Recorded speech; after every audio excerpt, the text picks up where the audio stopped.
My fiancé said. Everyone thinks I could do much better than you. Maybe I should. I answered, do whatever you feel. That day, I quietly pulled my name off the venue contract she bragged about. A week later, at 2:27 a.m., her bridesmaid sent me one line. Call me now? Before this gets worse for you. I'm Noah, 29, and I spent 2 years engaged to someone who saw our wedding as her show and me as a supporting character she could replace. This is about the week everything fell apart, and the 2 a.m. phone call that changed everything. I proposed to Brittany when we were both 27. We'd been dating for 3 years, seemed solid, talked about the future constantly. The ring was expensive but worth it, or so I thought. She said yes with tears in her eyes. I believed every word she said that night. Wedding planning started immediately. Brittany threw herself into it with an intensity that surprised me. Pinterest boards, vendor meetings, dress shopping, venue tours. She treated it like a full-time job. I was happy to let her take the lead since she clearly had stronger opinions about centerpieces and color schemes than I did. But over time, taking the lead became excluding me entirely. She'd make decisions without consulting me, then get annoyed when I asked questions. She'd schedule vendor meetings when she knew I was working, then complain I wasn't involved. The wedding became her project, and I was just the person who was supposed to show up and pay for things. The venue was the biggest expense. A historic estate about an hour outside the city. Brittany had dreamed of getting married there since she was a teenager. The deposit alone was $15,000, with another $25,000 due before the wedding date. We'd agreed to split costs, but somehow I ended up covering 70% while she contributed sweat equity by handling all the planning. 3 weeks ago, we were having dinner when Brittany started talking about the guest list. She wanted to invite over 200 people. I'd suggested keeping it smaller, maybe 150, to save money and keep things manageable. This isn't negotiable, Noah. These people are important. Important to who? I don't even know half these names. They're important to my career, my family, my image. You wouldn't understand. Your image. Yes, this wedding is going to be perfect. It's going to show everyone that I've made it. Made it? We're getting married, not launching a brand. She rolled her eyes. You're so simple sometimes. This is how the real world works. Appearances matter. Connections matter. And I don't matter? Don't be dramatic. Of course you matter. You're the groom. Feels more like I'm the funding source. She put down her fork, clearly annoyed. Everyone thinks I could do much better than you. Maybe I should. The words hit like a slap. She said it so casually, like she was commenting on the weather. Everyone thinks that. My friends. My family. Even your friends have hinted you're punching above your weight. She laughed. Don't look so hurt. It's just facts. I'm settling, and everyone knows it. The least you could do is not complain about the wedding budget. I stared at her. This woman I'd spent 5 years with, who I'd proposed to, who I'd been planning to spend my life with. She genuinely believed she was doing me a favor by marrying me. Do whatever you feel, I said quietly. What does that mean? It means if you think you can do better, no one's stopping you. Don't be so sensitive. I was just being honest. I didn't respond. Finished my dinner in silence, cleaned up, went to bed early. Brittany acted like nothing had happened, scrolled through her phone for an hour before falling asleep. The next morning, while she was at work, I called the venue. The contract was in both our names since we'd both signed, but only one of us needed to be present for modifications. I'd like to remove myself from the contract and transfer full responsibility to my fiancé. The coordinator was confused but professional. Sir, are you sure? This would make Ms. Callahan solely liable for all remaining payments. I understand. That's what I want. I'll need you to come in and sign the modification paperwork. I was there by noon. Signed everything. The remaining $25,000 balance was now entirely Brittany's responsibility. I didn't tell her. Didn't mention it at all. Just went about my week, watching her plan our wedding like nothing had changed, knowing the foundation she was building on was about to shift. Update 1. The next 6 days were surreal. Brittany continued wedding planning with manic energy. Finalized the florist, confirmed the photographer, approved the menu. She'd come home excited about napkin fold options and cake flavors, and I'd nod along, knowing none of it involved me anymore. She didn't notice I'd stopped contributing to the wedding fund. Didn't notice I'd moved some of my savings to a separate account. Didn't notice I'd started packing some of my things into boxes hidden in the garage. Day 7. At 2:27 a.m., my phone buzzed. Text from Jessica, Brittany's maid of honor and one of her closest friends since college. Call me now, before this gets worse for you. I was awake immediately. Stepped out to the living room, dialed her number. Noah, thank God. We need to talk. What's going on? It's about Brittany. And the wedding. And some things you need to know. Okay. First, did you know she's been seeing someone? My stomach dropped. What? His name is Marcus. Works at her company. They've been closed for about 4 months. I thought it was just flirting at first, but last week she told me she's been meeting him outside of work. A lot. Define meeting. She's having an affair, Noah. I'm sorry. I should have told you sooner, but I didn't want to believe it either. I sat down on the couch, processing. Why are you telling me now?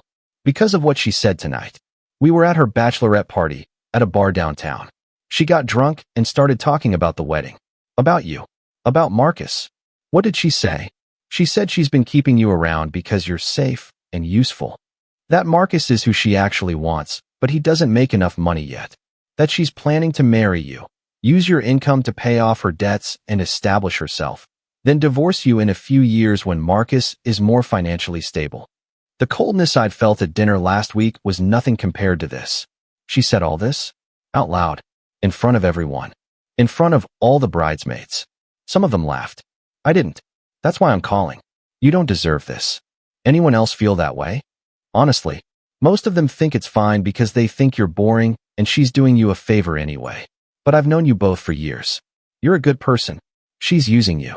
Thank you for telling me. What are you going to do? I already did something, but now I'm going to do more. Update 2. The next morning, I was waiting in the kitchen when Brittany got home from the bachelorette party. She looked rough, probably hungover, but was still buzzing with that entitled energy she carried everywhere. Morning. The party was amazing. You should see the pictures. I looked incredible. I'm sure you did. What's wrong with you? Why are you being weird? Jessica called me last night. Her face changed. Not guilt exactly. More like calculation. Trying to figure out what I knew. She called you? About what? About Marcus. About your plan to marry me, use my money, then leave when he's more established. That's ridiculous. Jessica's jealous. She's always been jealous of me. She's not the only one who heard you say it. You announced it to all your bridesmaids at the bar. I was drunk. People say stupid things when they're drunk. Do they? Because drunk words usually reflect sober thoughts. And you've been thinking about this for a while, haven't you? That everyone thinks I could do better comment last week makes a lot more sense now. She sat down across from me, trying a different approach. Softer voice, concerned expression. Noah, I love you. Whatever I said at that party was just venting. Marcus is nothing. A work friend who flirts too much. I chose you. You chose my money. There's a difference. That's not true. Really? Because you've been seeing him for 4 months. Meeting him outside work. Building something while I planned our wedding and paid for our future. Who told you that? Jessica? She's lying. Are you sure? Because I can call Marcus right now and ask him directly. Her face went pale. Don't do that. Why not? If nothing's happening, he'll confirm it. Because it'll cause drama at work. Just trust me. Trust you?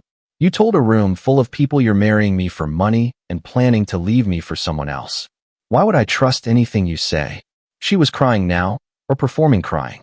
Hard to tell the difference anymore. I made a mistake. I'll end things with Marcus. We can move past this. No, we can't. Because I already moved past it. I removed my name from the venue contract last week. You what? The $25,000 balance? That's your responsibility now. I'm not paying for a wedding to someone who sees me as a stepping stone. You can't do that. I already did. The paperwork is filed. Your name is the only one on the contract. I can't afford that. I don't have $25,000. Maybe Marcus can help. Her crying stopped. The mask dropped completely. You're going to ruin me over this? Over a few drunk comments. Over 4 months of infidelity and a calculated plan to use me financially. The drunk comments were just the confession. I'll tell everyone you abandoned me. I'll destroy your reputation.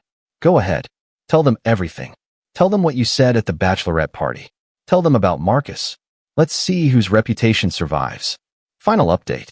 The next few weeks were chaos, but not for me. For Brittany. The venue contacted her directly about payment deadlines. She couldn't cover it and had to forfeit the deposit. $15,000 gone. The vendors she'd personally contracted started sending invoices she couldn't pay. Her carefully planned perfect wedding collapsed in on itself.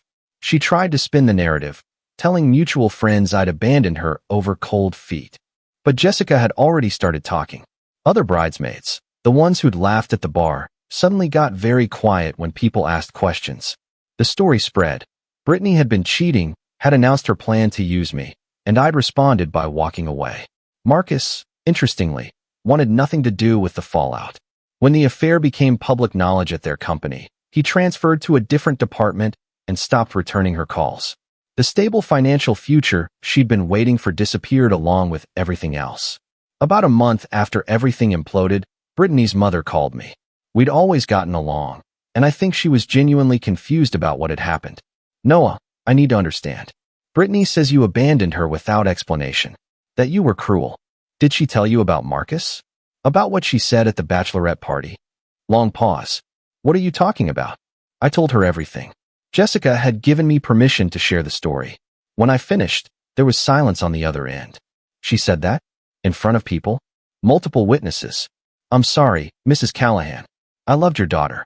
But I'm not going to marry someone who sees me as a financial strategy. I don't know what to say. I'm so sorry.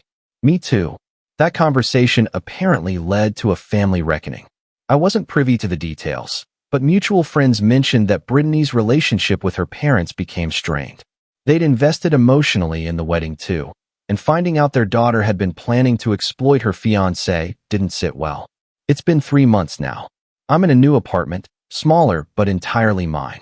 Threw myself into work, reconnected with friends I'd neglected during wedding planning, started rebuilding. Brittany, last I heard, moved back in with her parents. Lost her job after the Marcus situation created too much workplace drama. She's apparently telling anyone who'll listen that I was emotionally abusive, and that's why she sought comfort elsewhere. But the people who know the truth aren't buying it. Jessica and I still talk occasionally. She apologized again for not telling me sooner about the affair. I told her the timing worked out the way it needed to. If she'd called before Brittany made that "everyone thinks I could do better" comment, I might have tried to work things out. Might have believed whatever excuse Brittany invented. The comment gave me permission to stop trying. The 2:27 a.m. phone call saved me from marrying someone who saw me as a temporary solution. The venue contract modification ensured she couldn't use my money to fund a wedding that was never really about us. Everyone thought she could do better than me. Turns out I was the one who needed to do better. Edit. People keep asking if I feel guilty about the venue situation. No. The contract was in both our names. I had every right to remove myself. She can complain about the $15,000 deposit she lost, but that money was originally paid mostly from my account anyway. I just stopped funding her plans once I learned what those plans actually were. Edit. For those asking about Jessica, we're just friends. She's dating someone else. Not every story needs a romantic twist. Sometimes people are just decent humans who do the right thing.